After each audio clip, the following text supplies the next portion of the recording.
શાસન કેવી રીતના વાંધાજનક છે? શાસન સામે શું વાંધો છે મને કે જનતાને? જનતાને?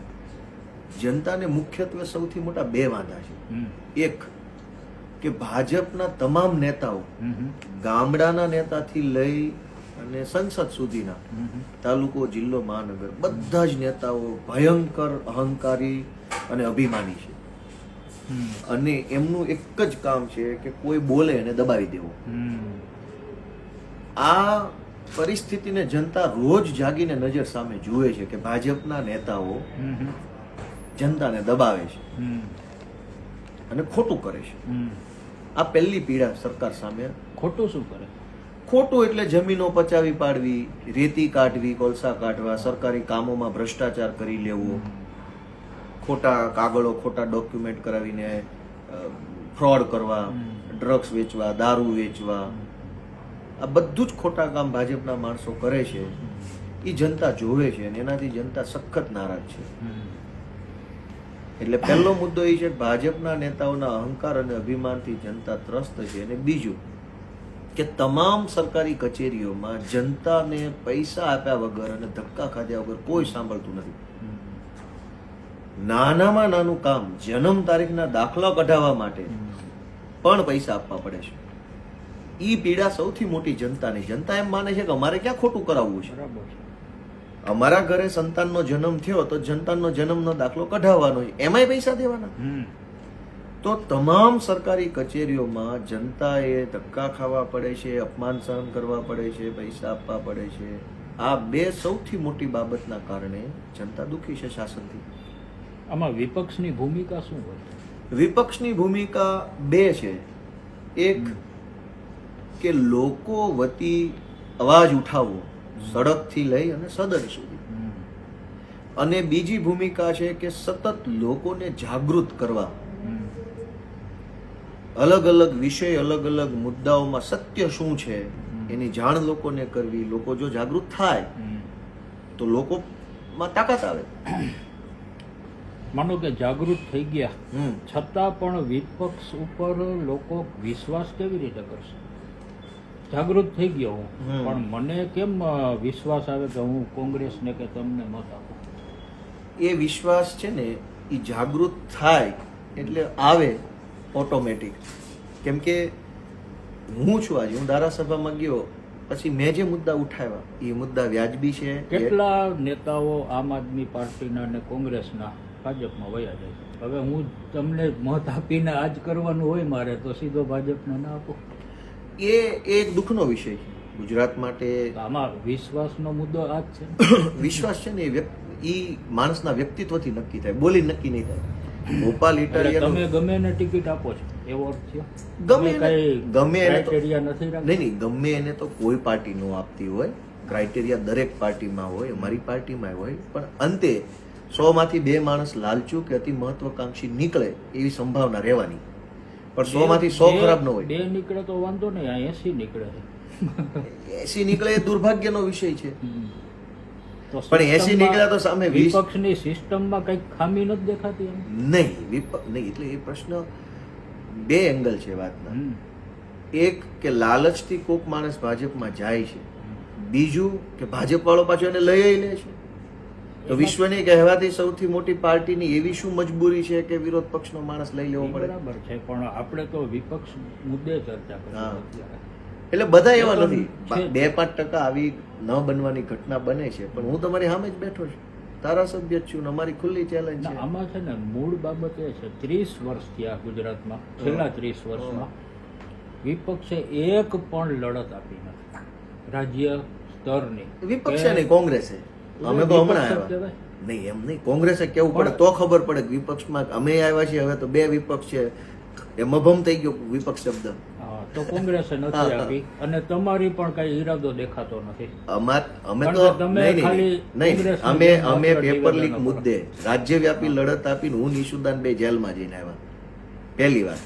બીજી વાત, સાહેબ એક વાત તમને કહું, હું કોઈ આશિક ભાજપનો કે ના એવી વાત જ નથી. તમારો સવાલ ને મારો જવાબ, એટલી જ વાત. બંગાળમાં જે વિપક્ષ છે હવે એ કઈ જેલમાં જવું એ ગૌરવની વાત નથી. તમે સરકારને ડગાવો ને એ ગૌરવની વાત છે. હા તો ડગાવીએ ને. પેપર લીક નો કાયદો આવ્યો ને ગુજરાતની વિધાનસભામાં, પાસ થઈ ગયો, કાયદો બની ગયો. નિર્ણાયક લડત આટલા ટાઈમમાં એક અપાણી હોય, એક નહીં અનેક અપાણી. લોકોને વિશ્વાસ કેમ આવશે ને એ મારો મુદ્દો છે. લોકોને વિશ્વાસ છે એટલે તો આમ આદમી પાર્ટી ગુજરાતમાં ટકી ગઈ, હાલી ગઈ, ને સફળ થઈ. વિશ્વાસ વગર અમે અમારી રીતે અમે સફળ તમે કેમ? ગેરંટી આપો કે વિસાવદરમાં અત્યારે દારૂ નથી મળતો? દારૂ તો ભાજપની સરકાર જ હપ્તા લઈને વેચાવે છે. અમે તો વિરોધ કર્યો. તો તમારે અહીંયા ધ્યાન દેવાનું છે કે ગુજરાતમાં? બધે ધ્યાન દેવાનું છે, ન્યાય દેવાનું છે, ને ગુજરાતમાં દેવાનું છે.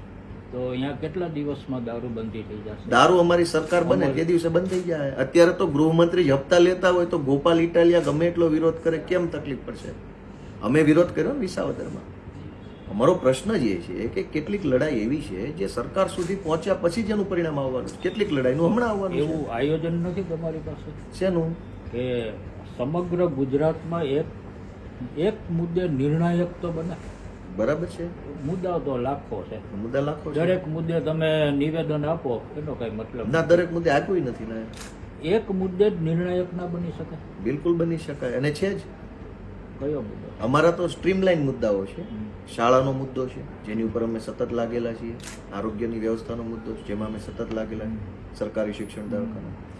બીજું કે અમે પબ્લિક એડમિનિસ્ટ્રેશન જે છે એ ઇઝી અને એક્સેસેબલ બને એના ઉપર અમે સતત લાગેલા છીએ. અત્યારે હાલ પૂરતો રોડનો મુદ્દો છે, એમાં અમે સતત કાર્યક્રમો કરીએ છીએ. રોજે રોજ અમારા આખા ગુજરાતમાં પ્રોગ્રામો છે. તો કેટલાક મુદ્દા લાંબા ગાળાના છે, એમાં અમે લાંબા ગાળાની લડાઈ આપીએ છીએ. જે ટૂંકા ગાળાના મુદ્દા છે એમાં અમે તત્કાલીન લડાઈ આપીએ છીએ. અને એ તો અમારી લડાઈ ચાલુ જ છે. નિર્ણય એવું તો નથી કે વર્ષ બે વર્ષમાં થઈ જાય મોટો, પણ થશે જરૂર. અમે પેપર લીકની વિરુદ્ધમાં લડાઈ આપી તો કાયદો બન્યો છે, એ તો જગ જાહેર વાત છે. બરાબર છે. એવી રીતે અમે અનેક નિર્ણાયક લડત જ જોઈએ ને. હા, તો પણ દરેક વસ્તુમાં નિર્ણય આવશે એવું નથી. કેટલીક બહુ લાંબા ગાળાની લડાઈ છે, 10 વર્ષની છે, કોઈ 15 વર્ષની છે, કોઈ 8 વર્ષની. જેવો મુદ્દો એટલો સમયગાળો. અમે આરટી ની અંદર ઘણી નાની મોટી લડાઈઓ લડીને સારું કરાવી શક્યા છીએ. એ સિવાય અમે તમને કહું કે ડ્રગ્સની બાબતમાં પણ અમે ઘણું સારું કરી શક્યા છીએ. ડ્રગ્સમાં અમે સુરતમાં, અમદાવાદમાં અને અલગ અલગ મોટા શહેરોમાં ખૂબ લડાઈ લડી. એના કારણે થોડું ઘણું પરિણામ મળ્યું, પણ બાકી તો સરકાર જ હપ્તા લેતી હોય તો એમાં તો શું કહેવાનું.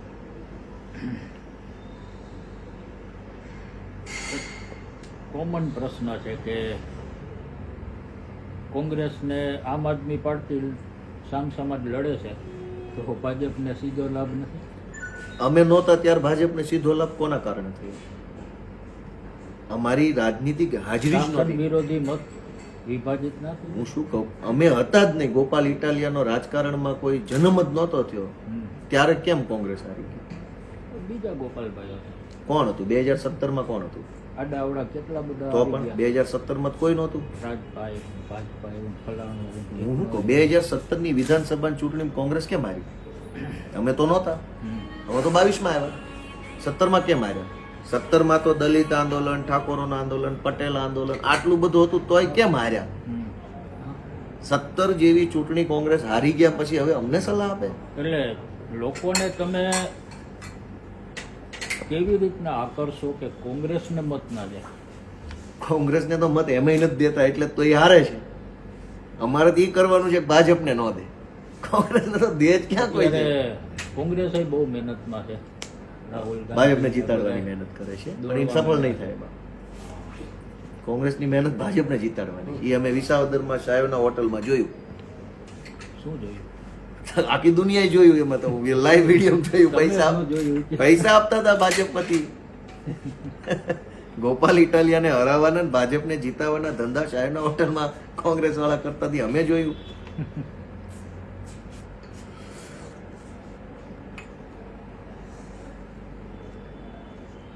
અને અમારા આવ્યા પેલા મત કોને વિભાજિત કર્યા? કોંગ્રેસને તો કોઈ દી જીતવું જ નહોતું.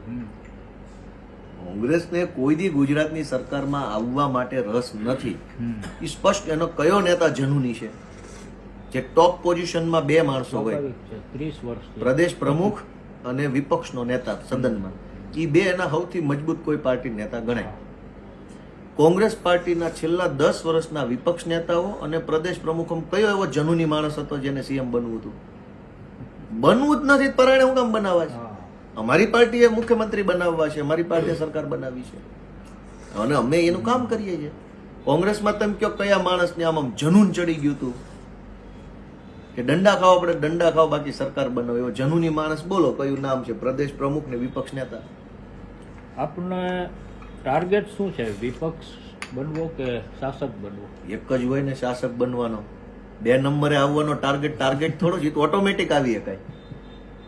2 લોકો રમતા હોય એમાં એક તો બીજા નંબરે તો ઓટોમેટિક આવે. લડાઈ હંમેશા પહેલા નંબરની રહેવાની, બીજા નંબરે આવવાની તો કોઈ લડાઈ જ થોડી છે, એ તો ઓટોમેટિક છે. ચેસમાં 2 લોકો ચેસ રમતા હોય, એક તો બીજા નંબરે એમનામ આવી જાય છે. આ ટાર્ગેટમાં મોટો અટકાય છે, સતત ડરાવે છે. એ એક જરાક પડકાર છે, કેમ કે ગુંડા હશે ત્યાં સુધી જનતા ખુલીને બહાર નહીં આવે. ત્યાં સુધી થોડુંક વિપક્ષને અને જનતાને જે મળવો જોઈએ સમર્થન, એમાં જાહેરમાં કમી આવશે. ચૂંટણી ટાણે મત તો પાછા દબાવશે, બાકી તો બધું નાના મોટા પડકારો તો રહેવાના છે, કોઈ બહુ મેજર વાત નથી. ના, મુદ્દા વાઇઝ જોઈએ તો માનો કે ભાજપ પાસે હિન્દુત્વ છે, તો એનો સામનો આમ આદમી પાર્ટી કેમ કરશે? અમારી પાસે તો અમારો મુદ્દો છે, સરકારી શાળા બનાવીએ, દવાખાના બનાવીએ, કરપ્શન ફ્રી સરકાર આવે.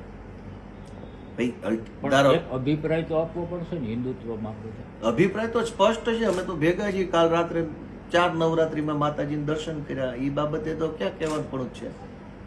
અમારો તો સ્પષ્ટ અભિપ્રાય. અમારે તો કેજરીવાલ સાહેબે માંગણી કરી હતી કે આ રૂપિયાની નોટોમાં લક્ષ્મીજીનો અને ગણેશજીનો ફોટો મૂકો.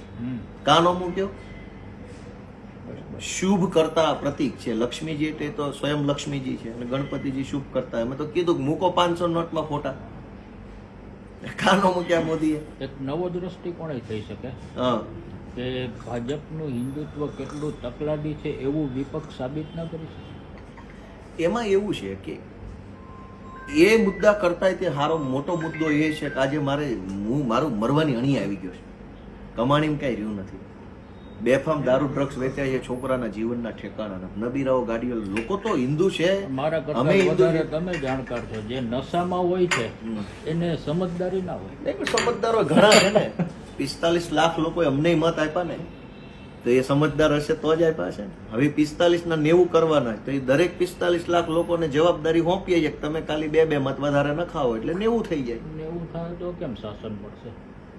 90 લાખ મત ની વાત થઈ. 45 લાખ મતના 90 લાખ મત. કેમ શાસન મળશે? તો ભાજપને કેટલા મત મળ્યા છે? ભાજપને 1 કરોડ મત થોડા મળ્યા છે. ગુજરાતમાં 7 કરોડની વસ્તી છે, એમાંથી 1.25 કરોડ મતદારો છે. એની 1.25 કરોડ માં તો સરકાર હાલે છે. તો 1.25 તો કોઈ ક્યાં મળી જવાના છે? હોય એટલા બધા. દેશની રાજનીતિમાં 140 કરોડ મતદારો છે, જનસંખ્યા છે. એમાંથી ભાજપને 33 કરોડ જ મત મળ્યા છે. લોકસભામાં 33 કરોડ મત ખાલી ભાજપને મળ્યા છે 140 માંથી.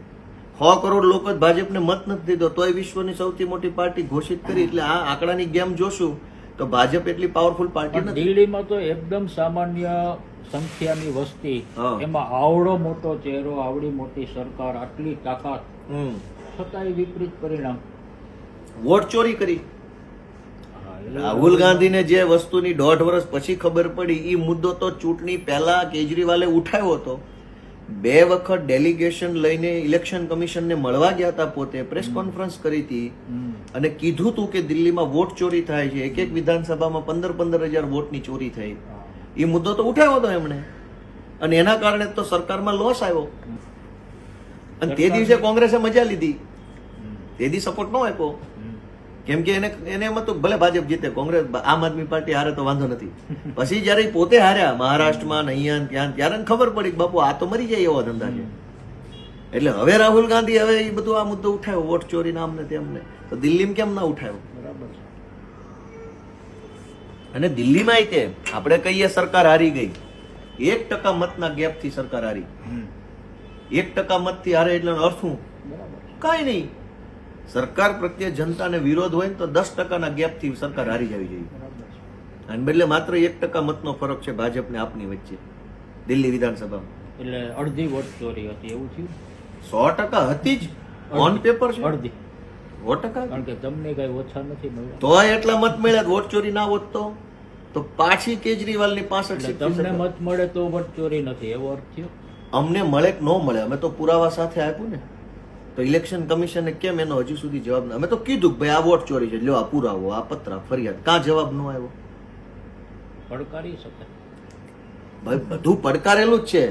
10 વર્ષ સુધી નિર્ણય નથી આવતો, 10 વર્ષમાં 3 સરકાર નવી બની જાય, એમાં શું પડકારવાનું? અરવિંદભાઈ ક્યારે આવે છે હવે? આવશે ટૂંક સમયમાં. શું વાત છે? આવો, અમારા નેતા છે તો આવવાના. આમ કઈ આમ વિધિવત અહીં રોકાવાય એવો કાર્યક્રમ ના રોકાવે, એને તો બધી જવાબદારી છે ને. પંજાબની, દિલ્હીમાં વિપક્ષ તો અમે છીએ, ગોવામાં ધારાસભ્યો છે, બીજા રાજ્યોમાં સંગઠનનું કામ ચાલુ છે, તો બધી જવાબદારી સંભાળે છે, એટલે અહીંયા રોકાવાનો તો કોઈ પ્રશ્ન નથી. ગુજરાતમાં જરૂર નથી લાગતી થોડી? જરૂર છે, એટલે તો જરૂર પ્રમાણમાં આવે છે ને. કે આઈના રોકાય એવું તો બને નહીં. 1 દી રોકાય, 2 દી રોકાય એવું બને. એનો પ્રભાવ તો છે. પ્રભાવ બહુ સારો છે એમનો. લોકો એમને માને તો છે. ત્યાં જઈને ઇન્ટરવ્યુ કર્યો દિલ્હીમાં. હા, એ તો રાખમાંથી ઊભા થયેલા નેતા છે, બરાબર. કઈ કોઈ પાર્ટીની ટિકિટ લઈને બની ગયેલા નેતા નથી. તો એનો પ્રભાવ તો હંમેશા રહેવાનો. જે પોતાની જાતમાં પેદા થયેલા માણસો છે એનો પ્રભાવ કોઈ દી ન ઘટે. અને હવે અનુભવી છે. કારણ કે થોડુંક ડગાઈ જતું હતું ને, હવે કદાચ અનુભવ તો શ્રેષ્ઠ શિક્ષણ છે. અને અનુભવથી ઘડાયેલો માણસ તો. પણ એક ખટકો છે ગુજરાતમાં છે ને, વિપક્ષે હાર્ડવર્ક કરવાની જરૂર છે, એની બદલે મોટા ભાગે સ્માર્ટ વર્ક થાય છે. અમે તો હાર્ડવર્ક કરીએ છીએ. અમે 1000 જનસભાઓ કરી ગામડે ગામડે. સાહેબ, લોકોમાં જાગૃતિ એ બહુ જ દૂરની વાત છે. પેલા વિશ્વાસ જોઈએ. વિશ્વાસ અત્યારે છે. અત્યારે આમ આદમી પાર્ટી ઉપર લોકોને ભરોસો બેઠો છે. વિસાવદર વાળી શબ્દ છે ને, એ જનતામાંથી આવેલો છે, અમે આપેલો નથી. અનેક તાલુકા જિલ્લામાંથી લોકો સ્વયંભૂ બોલ્યા વિસાવદર વાળી થશે. 200 માંથી એક બેઠક એટલે કઈ બહુ મોટી વાત નથી. નાની વાત એ બિલકુલ નાની નથી. તમારા માટે મોટી વાત નહીં, અમારા માટે નહીં. ગુજરાતની રાજનીતિને જે ઓળખે બધા, આખી ભાજપની સરકાર હરાવા લાગી ગયા ને પછી નો હારે ને એટલે મોટી વાત છે. અને એ જ ચૂંટણીમાં ભાજપ જીતેલો પણ છે. સામે 1 by 1 લડાઈ હોય ને, અને એમાં હું જીતું તો મોટી વાત નહોતી. 1 versus 100, 1000 હતું.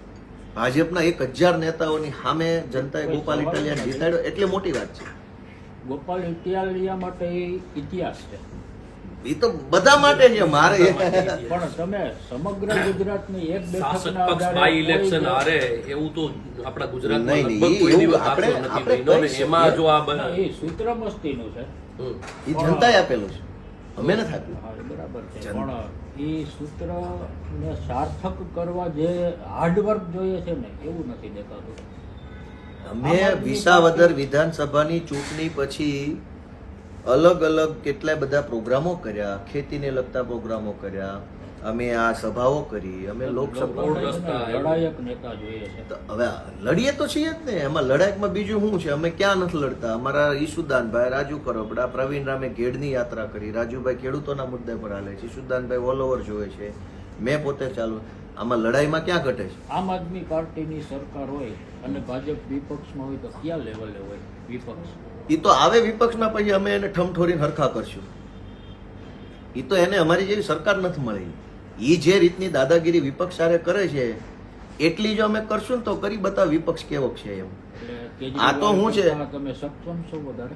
સક્ષમ તો જનતાથી મોટું સક્ષમતા કોઈનામ ન હોય, પણ અમે કેજરીવાલની બોલના. કેજરીવાલથી સક્ષમ હું થોડું હોઉં. આ તો એ કઈ ન કરી શકે. પણ એની પાસે ક્યાં પોલીસનો પાવર હતો?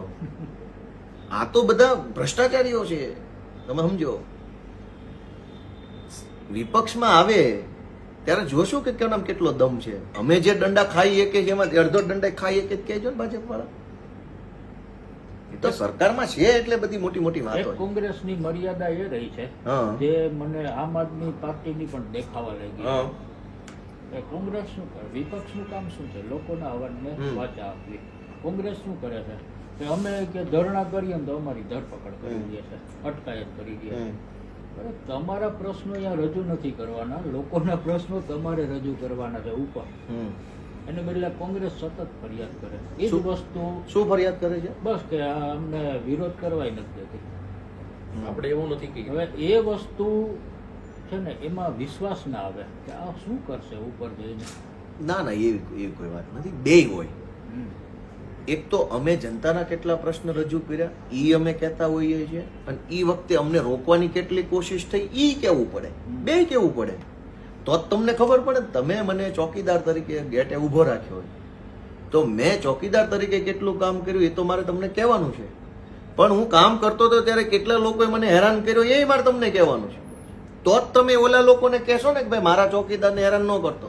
તો એ તો બંને કહેવાનું છે. એ તો અમારી જવાબદારી છે કે અમને ચોકીદાર બનાવ્યા છે વિપક્ષ એટલે. તો અમે ચોકી કરતા હોઈએ ત્યારે ભાજપ અમને કેટલું નડે છે એ અમારે અમારા માલિકને કહેવું તો પડે ને કે ભાઈ તમે અમને ચોકીદાર બનાવ્યા, જો આ ભાજપ વાળા ચોકી નથી કરવા દેતા. શાસન પછી એવું ના કરતા. એ તો બહુ દૂરની વાત છે. અત્યારે તો જો અને તોનો તો કોઈ અર્થ જ નથી. તો જે દી શાસનમાં આવે હવે છેલ્લો પ્રશ્ન.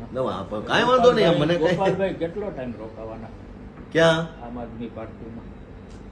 એવું કેમ તમને લાગે છે? પ્રવાહ એ છે. હું અહીંયા જ છું, મજા આવશે, કોઈ ટેન્શન નથી. પ્રવાહની હારે છે ને લાશ તણાય. જીવતો માણસ પ્રવાહની હામો હોય. અમે આજ દી સુધી અહીં પગ્યા ને તો હામા પ્રવાહે પગ્યા છે. એ તો આપણે જોયું છે ને. એટલે હવે અમારે પ્રવાહની સામે તણાઈ જવાની જરૂર નથી. અમે લાશ નથી, જીવતા માણસો છીએ. વેણમાં કોણ જાય? ધૂળ જાય, લાશ જાય, કચરો જાય, એ વેણમાં તણાય. હામો માણા હાલે. અમે 10 વર્ષથી હામા હાલ્યા ને પછી ધારાસભ્ય બન્યા. હવે ત્યાં વેણમાં જવાની જરૂર નથી. વિસાવદરના લોકોને કઈક સંદેશ આપો. વિસાવદરના લોકોએ આખા ગુજરાતને સંદેશ આપ્યો છે. એટલે હું હવે મારી કોઈ હેસિયત નથી કે જનતાને સંદેશ. એ જનતા જેવી બોલું. વિસાવદરની જનતાના મત છે ને અપેક્ષાના મત છે. હા બરાબર છે. એ તો દરેક જનતાના અપેક્ષાના રહેવાના. બીજા હું કઈ એમનામ આપી દે છે એટલે લઈ જા ભાઈ, ઘરે પડ્યો છે. નશાના મત હોય, આ અપેક્ષા. હા એવું બને. હા એ વાત તમારી લોજિક હોય. એ વાત વાસ્તવિક એ વાત સાચી છે. મગજમાં નસો ચડી ગયેલો હોય, ઓલો નસો ચડી ગયેલો હા, એટલે અપેક્ષા પ્રમાણે લોકો ખુશ છે ને, આખું ગુજરાત ખુશ છે. અને અમારા વિસાવદરને ખુશ રાખવું એ તમારી જવાબદારી છે. એ એમની હારે અમે જોડાયેલા. એને કઈક સંદેશ આપો. ના, એમને એ મહાન માણસો છે, ક્રાંતિકારી માણસો છે. એને સંદેશ દેવાનો ન હોય, એનો સંદેશ ઝીલવાનો હોય. મારી એવી હેસિયત નથી કે હું જનતાને કઈ કહી શકું અમારા વિસાવદર. એના માટે કઈક કર્યું તો છે? કરીએ છીએ, ચાલુ છે, ધીમે ધીમે પાટે ચડ્યું છે. હવે સ્ટેપ બાય સ્ટેપ હજુ તો પ્રોસેસમાં જઈ એ રહ્યા લોકો કદાચ એવું પૂછે કે ગુજરાત માટે કરો એટલું વિસાવદર માટે નથી કરતા, શું જવાબ આપો? છે. એવું એમણે એની ચૂંટણી ટાણે જ એમણે મને કીધેલું છે કે ભાઈ અહીંયા કદાચ 2 કામ તું ઓછા કર તો હાલશે, પણ આ ભાજપ વાળાને તું ભગાઈ આવજે. એ તો ચૂંટણી પહેલા કેટલા ટકાએ કીધું? જેટલા મત આપ્યા એટલા ટકા. સર્વે ખરો હશે. નહીં, હું તો ગામડે ગામડે ગયો તો.